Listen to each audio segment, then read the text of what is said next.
Morning জীবন তো আমার সকালবেলা চা দিয়ে শুরু হচ্ছে, এখন আমাদের 7:10। তো এই সকাল শুরু হলো, সারাদিন তো লেগেই আছে। চলো পরে কি হচ্ছে সকাল আছে। ঘুম থেকে উঠে কোনো মতে একটু চা খেয়ে মানে মেয়েদের কাজ হচ্ছে রান্নাঘর, একদম সকাল থেকে খাবার দাবার বানাও, বাস এই কাজ শুধু পরিপাটি। চলো শুরু করা যাক।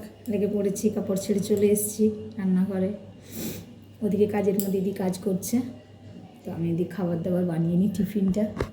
চলো তোমাদের সাথে শেয়ার করছি। ভালো হয়েছে।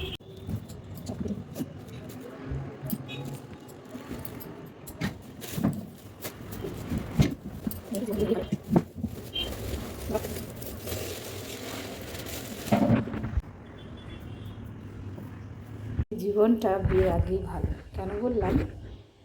বাবার হোটেলে থাকো, মায়ের ইয়েতে খাও, ঠিক আছে? তো টুকটাক করে দাও, বেশি চাপ নিতে হবে না। আর এখানে পুরো চাপটাই নিজের। কিছু না করলেও সমস্যা, কিছু করলেও সমস্যা নিজের থেকে। শ্বশুরঘর না। চলো কাজে লেগে পড়ি, টিফিন খাবার শুরু। এখানে আমার সকালে জলখাবার তৈরি হয়ে গেছে। পরোটা আর আলুর তরকারি, একটু ঝোল ঝোল আলুর তরকারি, সবাই খুব পছন্দ করে। তো এই আজকের ব্রেকফাস্ট।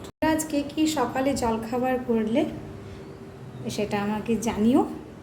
আর কার কার ফেভারিট পরোটা আলুর তরকারি সেটাও কমেন্ট করে জানিও।